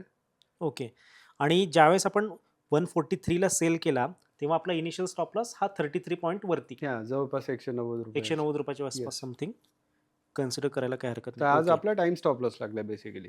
ओके ओके तर ह्या स्ट्रॅटेजीमध्ये बेसिकली फर्स्ट प्रिन्सिपल्स आहेत, जे डिस्पॅरिटीचं मीन रिव्हर्टिंग ज्या इन्स्ट्रुमेंट असतात त्याच्यावर जी डिस्पॅरिटी चालते, ऑप्शन्स मीन रिव्हर्टिंग आहेत, correct index options basically.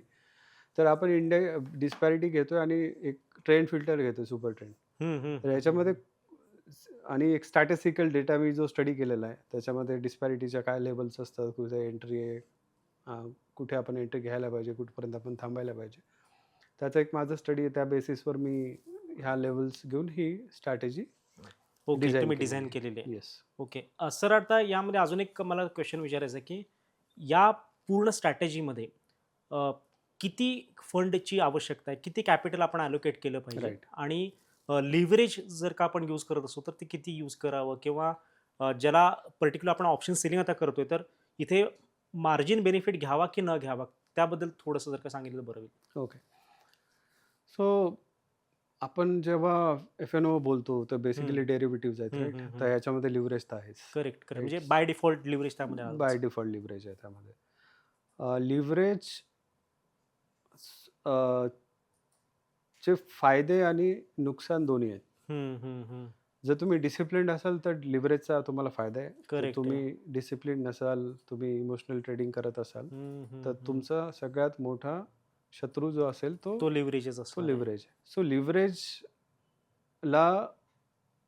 Trade करण्यासाठी लिव्हरेजचे इन्स्ट्रुमेंट हम्म. ट्रेड जेव्हा करतो आपण, तेव्हा रिस्क मॅनेजमेंटचा फॅक्टर खूप महत्त्वाचा आहे. खूप महत्व, करेक्ट करेक्ट. जनरली लोकांचं कसं होतं, की जे नवीन ट्रेडर्स असतात, त्यांचा कॅपिटल अलोकेशनचा खूप मोठा प्रॉब्लेम असतो. आता आपण जसं ही स्ट्रॅटेजी बघतो, तर एक लॉट आपल्याला सेल करायचा आहे, नेकेड सेल करायचा आहे, तर तो जवळपास तुम्हाला 2.5 लाख रुपीज 2.5 लागतात. लाख लागतात मिनिमम. हो. आणि मी जनरली सेल करून एक फार ओ-टी-एम घेतो, जवळपास 8 ते 10 रुपयाचं जे पण असेल ओ-टी-एम. ओके, म्हणजे मार्जिन तर बेनिफिटसाठी. मला मार्जिन बेनिफिट जवळपास 80,000 रुपयामध्ये एक सेल करू शकतो ओके, मी. म्हणजे जिथं 2.5 लाखाला एक ऑप्शन आपण सेल करू शकतो, एक राइट. लॉट, तर तिथं तुम्ही out of the money option खरेदी केल्यामुळे तो तुम्ही येस, 70,000 to 80,000 रुपीजमध्ये येस. तो ट्रेड एक्झिक्यूट केला जातो. सो 80,000 रुपीजमध्ये आपण ट्रेड एक्झिक्यूट ओके करतो, राईट? ओके. जनरली नवीन ट्रेडर्सची जी चूक होते, जी मी पण पहिले केलेली आहे, ती चूक अशी होते, की आपण फक्त रिक्वायर्ड मार्जिन बघतो. करेक्ट? की 80,000 रुपयामध्ये एक हां लॉट हां सेल हां. होतो. जर माझ्याकडे नाही, मला इथं तसं वाटलं की 80,000 मध्ये आपण ही स्ट्रॅटेजी एक्झिक्यूट करू शकतो. आता जसे तुमचं कॅपिटल 80,000 रुपये. तुमची रिस्क आहे 4,000 रुपये पर लॉट, करेक्ट. राईट? तर बेसिकली तुमची जी रिस्क आहे पर ट्रेड इज 5%, हां. 80 4,000 80,000च्या गर. 5% पर ट्रेड करेक्ट झालेली, करेक्ट. हां. राईट? म्हणजे तुमच्याकडे लिटरली फक्त 20 ट्रेड करण्या एवढा पैसा आहे. आता या स्ट्रॅटेजीसाठी एका लॉटसाठी जी रिक्वायरमेंट आहे कॅपिटलची, ती 3 लाख रुपये. ओके. जेव्हा की मार्जिन तुम्हाला फक्त 70-80,000 लागतं. त्याचं रिझन आहे, 3 लाखाच्या अगेन्स्ट जेव्हा मी 4,000 बघतो, तर जवळपास 1.5%ची रिस्क माझी येते, राईट? 1.5%ची रिस्क म्हणजे जवळपास मी 60-65 ट्रेड करू शकतो. आता काय होतं, जनरली आपण नवीन ट्रेडर असतो, आपण कॅपिटल अलोकेशनकडे लक्ष नाही देत. आपल्याला वाटतं 80,000 रुपयामध्ये स्ट्रॅटेजी एक्झिक्यूट होते, तर आपण ती स्ट्रॅटेजी एक्झिक्युशन चालू करतो आणि प्रत्येक स्ट्रॅटेजीमध्ये लॉसेस येणार, राईट? आता मी ही जी स्ट्रॅटेजी सांगतो त्याच्यामध्ये पण लॉस होतात. अशी कुठली स्ट्रॅटेजी नसते ज्याच्यामध्ये लॉस नाही होत, करेक्ट, राईट? अगदी खरं आहे. प्रत्येक होलीग्रे असं स्ट्रॅटेजीमध्ये काहीच नाही. लॉसेस आहेत, करेक्ट आहे. राईट? सो लॉसेसचा एक सिक्वेन्स असतो. आता एक प्रत्येक स्ट्रॅटेजीमध्ये आपल्याला एक जसं तुम्ही सिम्युलेट कराल 6 महिन्याचा डेटा, जसं या सिम्युलेशनमध्ये 4 लुझिंग ट्रेडचा हा सिक्वेन्स आहे, की या स्ट्रॅटेजीमध्ये 4 लुझिंग ट्रेड मला बॅक टू बॅक आले होते, ओके राईट? ओके. तर लुझिंग स्ट्रिकच्या मी डबलचा मेंटली प्रिपेअर करतो, की इथे मला जरी सिम्युलेशनमध्ये 4च दिसत आहेत लॉसेस, तर मी पण 8साठी रेडी आहे. ओके. आता मी 8साठी रेडी आहे, याचा अर्थ काय, की माझ्याकडे जे कॅपिटल आहे ते मला अलाउ करतं 66 ट्रेड करायला. हां हां हां. 60 आपण एक्झाम्पलसाठी 60 करेक्ट घेऊ, की 60 करेक्ट. ट्रेड हां. मी करू शकतो, राईट? तर मला 8 ट्रेड लुझिंग आले तर मला इश्यू नाही, कारण माझ्याकडे 90 ट्रेडसाठी पैसा राहील, राईट? आता तुम्ही 80,000मध्ये विचार करा, जर तुम्हाला 8 लॉसेस आले, तर तुमचा बेसिकली 32,000 रुपये गेले, 28,000 राहिले. तर तुमचं कॅपिटल ऑलमोस्ट वाईप आउट ऑलमोस्ट हां, झालं. 50%. 50%च्या वर गेलं. आणि जेव्हा तुमचं कॅपिटल 50%च्या वर जातं ना, तर तुमची सायकॉलॉजी खूप सायकोलॉजी बिघडते. पूर्ण हलून जाणार. करेक्ट आहे. आणि नंतर मग आपण सिस्टमला ब्लेम करतो, की ही सिस्टम नाही चालत. मग मी दुसरी काहीतरी सिस्टम येस बघतो. येस मग येस. मी काहीतरी नवीन सिस्टम बघतो, ज्याच्यामध्ये मला प्रॉफिट होईल. मला ज्याच्यामध्ये ह्या पेन थ्रू जावं नाही लागणार. तर त्याच्यामुळे कॅपिटल अलोकेशन सगळ्यात महत्त्वाची गोष्ट आहे. तुमचा पर ट्रेडचा जो रिस्क आहे, तो 2%च्या वर नाही पाहिजे. ओके. जेवढे पण लेजेंडरी इन्व्हेस्टर, ट्रेडर झालेत आतापर्यंत, त्यांचा एक जो कॉमन रूल आहे, तो आहे की नो रिस्क मोर दॅन 2% पर ट्रेड. हो. म्हणजे हे केवळ थिअरेटिकल गोष्ट नसून ही इम्प्लिमेंट करण्याची गोष्ट आहे. येस. जसं मी तुम्हाला एक्झाम्पलमध्ये सांगितलं ना, लुझिंग स्ट्रिक आपल्याला सांगून नाही. तर तुम्ही ट्रेड घेणार, लुझिंग स्ट्रिक येणार. करेक्ट. पण ती जेव्हा लुझिंग स्ट्रिक संपेल आणि जेव्हा आपल्याला प्रॉफिटेबल ट्रेड येणार आहेत, तो ट्रेड करण्यासाठी कॅपिटल पाहिजे. हो. आता तुम्ही तुम्ही जास्त रिस्क घेतली. बेसिकली काय आहे, मार्केट प्रोबॅबिलिस्टिक आहे, राईट? आता तुम्ही काय करताय, आपण 2 प्रोबॅबिलिटीची गोष्ट बोलतोय, राईट? एक आहे ज्याच्यामध्ये तुम्ही फक्त 5% ची रिस्क घेता पर ट्रेड, त्याच्यामध्ये तुमच्याकडे स्कोप आहे 20 ट्रेड करायचा, करेक्ट. हा. आणि दुसरीकडे तुम्ही 1.5% ची रिस्क घेताय, करेक्ट, त्याच्यामध्ये करेक्ट, तुमच्याकडे 60+ ट्रेड्स आहेत. हा हा हा. आता आपल्याला प्रोबॅबिलिटीचा गेम आहे, त्याच्यामध्ये ॲक्युरेसी तुम्ही शोधाल तर प्रॉब्लेम आहे. लकीली कधी मिळून जाईल, पण लाँग टर्ममध्ये कधीच नाही मिळणार. हा. तर तुम्हाला इथे डिसिप्लिननीच काम करावं लागेल, आणि डिसिप्लिनसाठी रिस्क मॅनेजमेंट सगळ्यात महत्त्वाचा पार्ट. ओके. तर तुम्ही 5% ची रिस्क घेऊन ट्रेड नका करू. प्रत्येक ऑलरेडी लिव्हरेज आहे, लिव्हरेज पोझिशनमध्ये मुवमेंट व्होलेटाईल असते खूप. ऑलरेडी लिव्हरेज आपल्या अगेन्स्ट जर आपण रिस्क मॅनेज नाही करत, तर लिव्हरेज इन्स्ट्रुमेंटमध्ये तर डेफिनेटली 2%च्या वर एकाही ट्रेडमध्ये आपली रिस्क नाही पाहिजे, ॲज पर आपला कॅपिटल अलोकेशन. हो. तर कॅपिटल अलोकेशन खूप महत्त्वाचं. जर ही स्ट्रॅटेजी चालू करायची तर मिनिमम 3 लाख रुपये पाहिजे ओके. एका लॉटसाठी. एका लॉटसाठी 3 लाख रुपये हा. मिनिमम पाहिजेतच. आणि ज्यांच्याकडे 3 लाख रुपये नाही आहेत, त्यांनी ही स्ट्रॅटेजी नाही करायची. ओके. आज सिम्पल. म्हणजे हे स्ट्रिक्टली तुमचं म्हणणं आहे की येस, ही कॅपिटल रिक्वायरमेंट आणि एवढं जर का असेल तेवढं तुम्ही फुलफिल करू शकत Correct. असाल तरच हे स्ट्रॅटेजी एक्झिक्यूट करा. येस. अंडरस्टूड. आणि सर साधारणपणे या स्ट्रॅटेजीचा जर का तुम्ही बॅक डेटा आतापर्यंत जो काही टेस्ट केला तर त्याचं साधारणपणे काय विनिंग रेशो आहे किंवा काय कसं? मी बरेच वर्ष झालं ही सिस्टम ट्रेड करतोय. ओके. स्टॅट्स चांगले आहेत, पण माझी रिक्वेस्ट आहे की ज्यांना ही स्ट्रॅटेजी करायची त्यांनी हा, हा. ही स्वतः करून स्वतः एकदा टेस्ट करा. ओके. कारण मला ते स्टॅट्स देऊन ह्या सिस्टमला ग्लोरिफाय नाही करायचं की हा, ही हा, सिस्टम खूप हा, भारी हा, आहे, हा, तुम्ही हा, करा, ही सिस्टम ओके, करा, ओके. तुम्हाला खूप प्रॉफिट होईल. याच्यामध्ये आपले सिम्पल रूल आहेत, एंट्री एक्झिटचे रूल आहेत, प्रॉफिट बुकिंगचे रूल्स आहेत. आपली ही रूल बेस्ड सिस्टम आहे. याच्यामध्ये डिस्पॅरिटी जे one of the first principles आहे मार्केटचं, हा, शेअर हा, हा, मार्केटचं, हा, ते हा. याच्यामध्ये आहे. सुपर ट्रेंड आपण घेतो, ट्रेंड फिल्टर पण आहे. ते हम्म, सगळ्या हम्म. ज्या एक रोबस्ट सिस्टम ज्याच्यामध्ये एज असतो, ते सगळे कंपोनंट आहेत.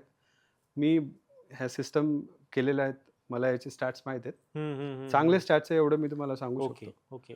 बाकी परंतु हा, स्वतः थोडंसं जेव्हा study ट्रेड करून- कराल, जेव्हा तुम्ही स्टडी करा किंवा थोडे दिवस फक्त ऑब्झर्व करा.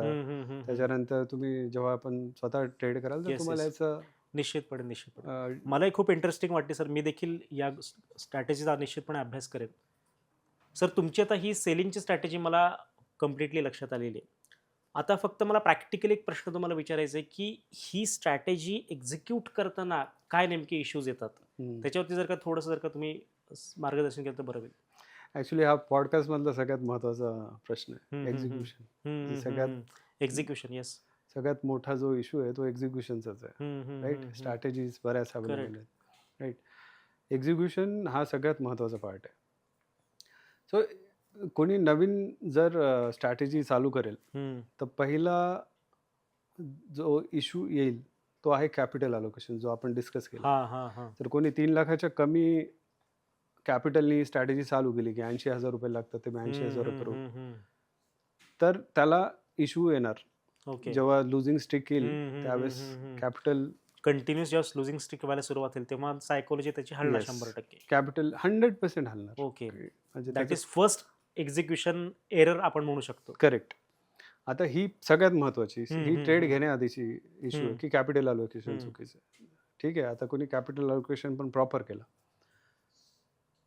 त्याच्यानंतरचे इश्यूज जे येतात, आपण जेव्हा ऑर्डर क्लिक केली तर आपला सगळ्यात महत्त्वाचा जो म्हणजे एक रिटेलरचा जो सगळ्यात पहिला एक्सपेक्टेशन असतो की आपल्या फेवरमध्येच चालला पाहिजे. मी एंट्री घेतली म्हणजे माझ्या फेवरमध्ये मूव्ह यायलाच हवी, म्हणजे त्याच्यामध्ये कॉम्प्रोमाइज नाही करायचं, राईट? त्याच्यामध्ये मला 100% माझ्या फेवरमध्येच मूव्ह पाहिजे. करेक्ट.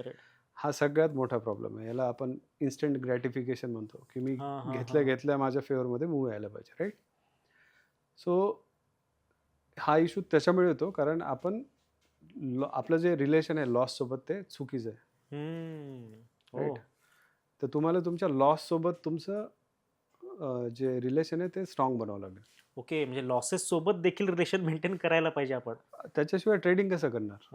आता तुम्ही लेजर बघा, ही नवीन कन्सेप्ट ऍक्च्युअली तुमच्याकडे ऐकायला मिळते मला. आता तुम्ही लेजर बघाल, राईट? लेजर मध्ये 2च गोष्टी आहेत, प्रॉफिट आणि लॉस. करेक्ट. एकही लेजर असं नसतं ज्याच्यामध्ये लॉस नाही. लॉस येणार. येस. तर तुम्ही तो फक्त एक स्टॅटिस्टिक वेगळं याच्यामध्ये एवढे लुझिंग ट्रेड आहेत राईट. हम्म, हम्म, हम्म, हम्म, हम्म. आणि तुम्ही म्हणता ठीक आहे याच्यात एवढे लॉसेस होणार आहे, पण ते जेव्हा ऍक्च्युली येतात तेव्हा तुमचं बिहेवियर काय असतं ना, ते जास्त ते महत्वाचं जास्त आहे. इम्पॉर्टंट आहे. तर तुमचा जो लॉस सोबत रिलेशन आहे ते इम्प्रूव्ह करावं लागेल, की ठीक आहे मी ही स्ट्रॅटेजी बघितली आहे, हम्म, हम्म, माझ्याकडे 66 ट्रेडसाठी पैसा आहे ऑलरेडी. हा हा तर हा हा. याच्यामध्ये मला 4 स्टिक्स, मला माहिती आहे की 4 लुझिंग ट्रेड येतात, त्या जागी 8 जरी आले तरी मी ह्या स्ट्रॅटेजीला स्टिक करणार हो. राईट.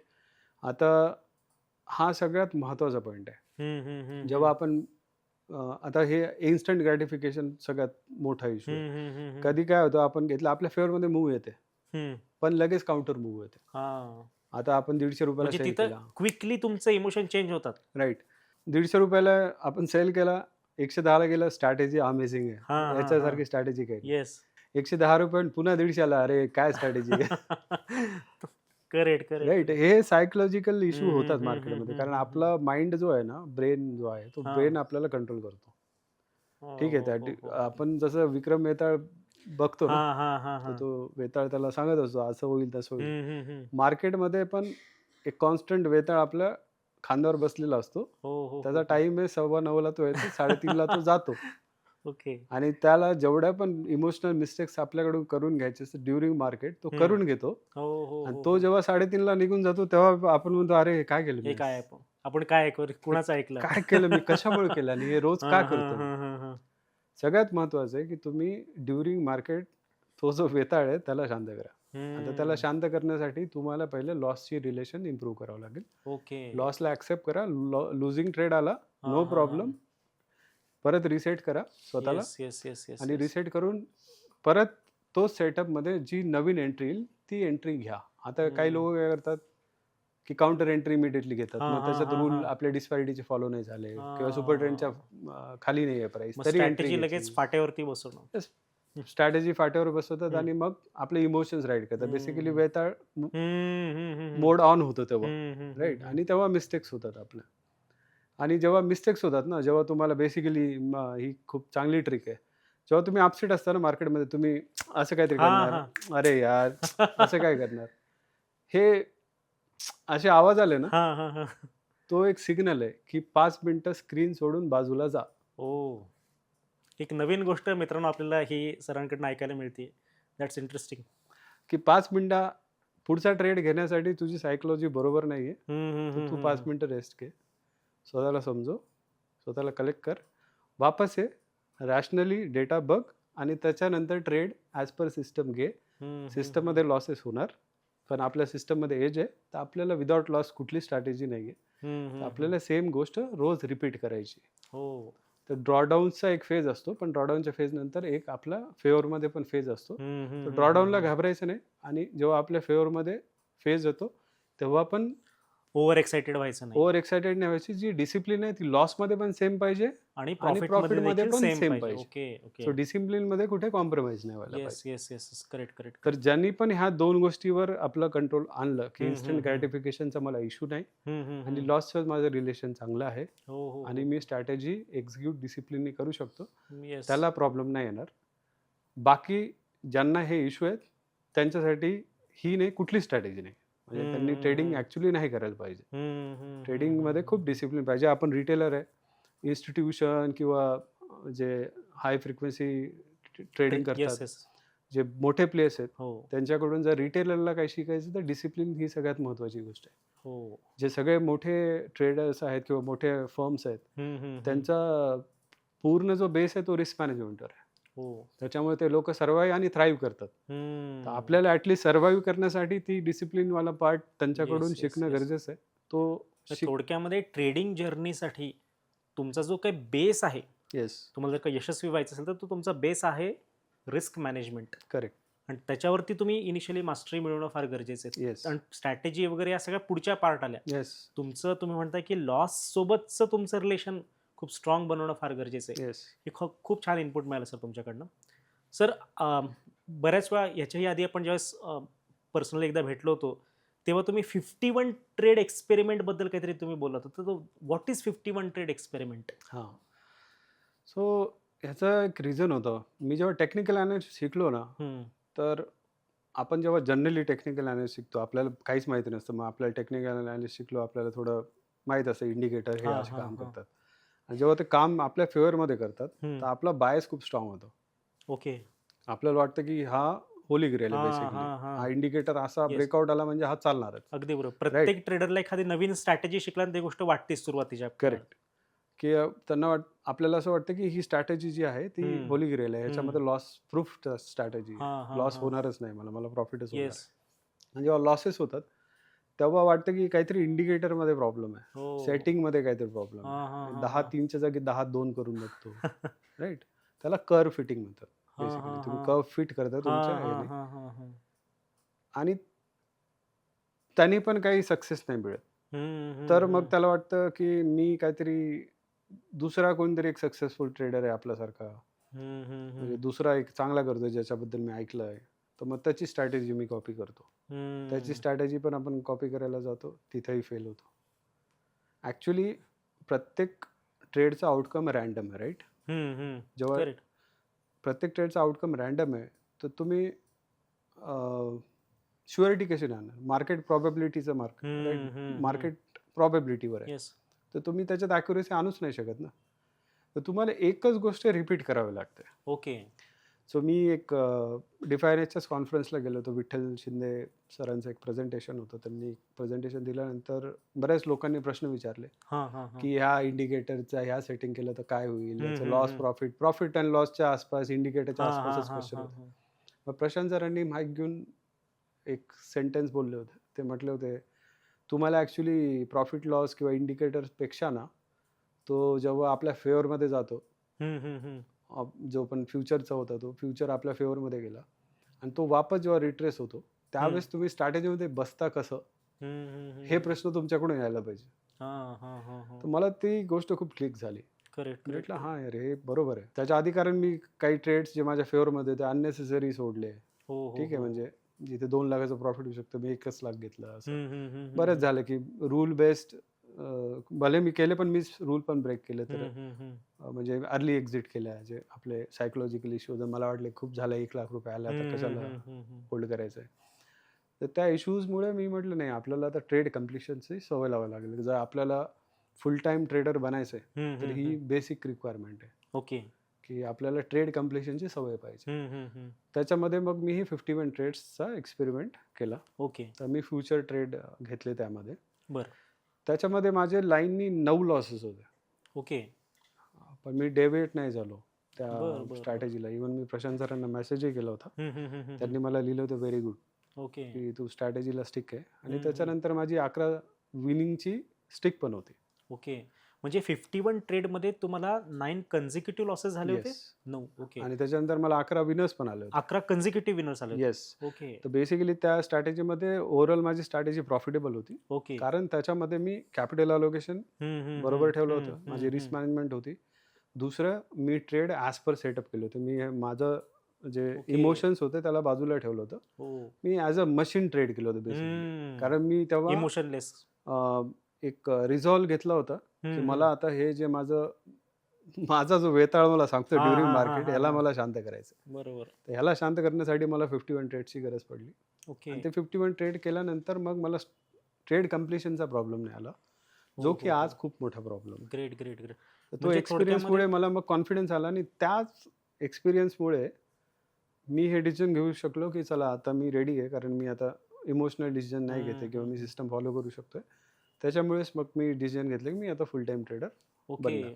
म्हणजे तुम्ही तुमचं कॉर्पोरेट सेक्टर सोडण्याच्या आधी हे येस. तुम्ही 51 ट्रेडचा हा एक्सपेरिमेंट केला. येस. त्यामध्ये तुम्हाला प्रॉपरली सक्सेस मिळाल्यानंतर मग तुम्ही डिसिजन घेतलं, की आता आपण फुल टाईम ट्रेडिंग येस. करायला हवं. ओके. आणि सर साधारणपणे हा 51 ट्रेड एक्सपेरिमेंट करायला तुम्हाला किती कालावधी गेला? म्हणजे किती दिवस लागले साधारणपणे? 45 डेज.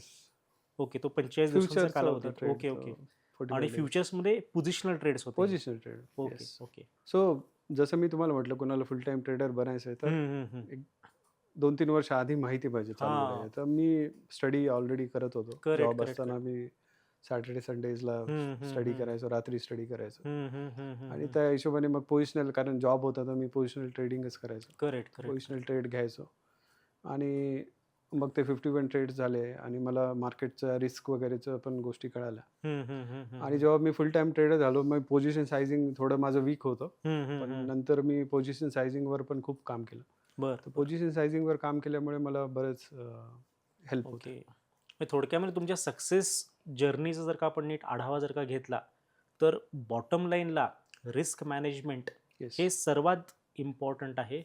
डिसिप्लिन तुम्ही प्रॉपरली मेंटेन करू शकलात, त्यामुळे आज तुम्ही एक चांगले प्रॉपरली फुल टाईम ट्रेडर म्हणून आज उदयास आलेले आहात.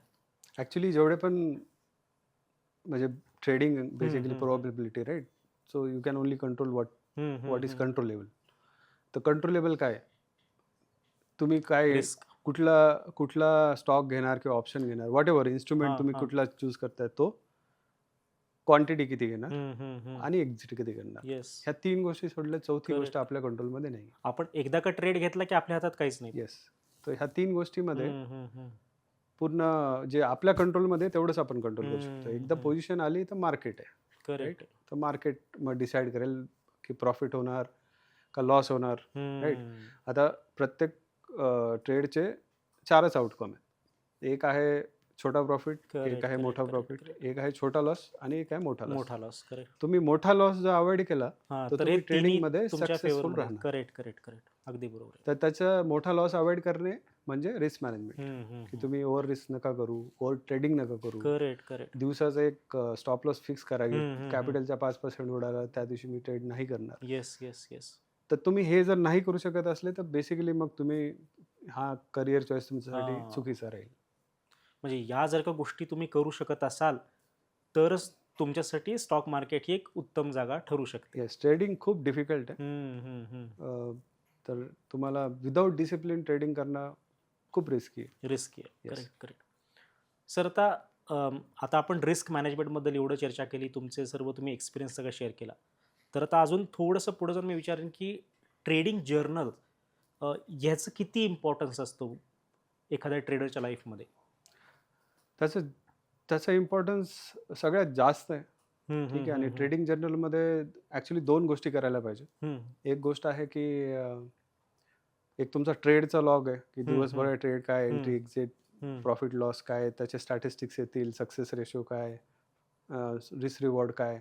जसं तुम्ही मेंटेन कराल तर तुम्हाला कळेल की ॲज पर सिस्टम मी ट्रेड घेतला नाही घेतला. जनरलमध्ये पण एक कॉलम असा पाहिजे की as per system trade yes no. तर ते तुम्ही ट्रेड कराल तर तुम्हाला काही नो आले असेल तर मग ते तुमचे रँडम ट्रेड्स आहेत. त्याच्यामध्ये तुम्हाला प्रॉफिट झालं तरी तुम्हाला वाईट वाटायला पाहिजे. लॉस झाला तर ऑब्व्हियसली वाईट वाटतंच. कारण चुकीच्या गोष्टी आहेत त्या करायला नाही पाहिजे. ठीक आहे. तर तो एक जर्नल झाला तर तो मेंटेन करणं खूप गरजेचं आहे. ओके. तर तुम्हाला एक म्हणजे सक्सेसफुल ट्रेडर जर का व्हायचं असेल तर ट्रेडिंग जर्नल हे मॅन्डेटरी आहे. मस्ट. ओके. प्लस एक ट्रेडिंग जर्नलमध्ये एक ट्रेडचा लॉग असतो. दुसरा आहे तुमचा बिहेवियरचा log. Okay. Emotions emotions basically. Emotions चुकीचे नसतात. पण त्याला एक ते ओव्हरकम करायला तुम्हाला एक रेझोल्युशन घ्यावं लागतं. तर तुम्ही ह्युमन आहे तर इमोशन्स येणार, राईट? आता माझे पण पोझिशन आहे.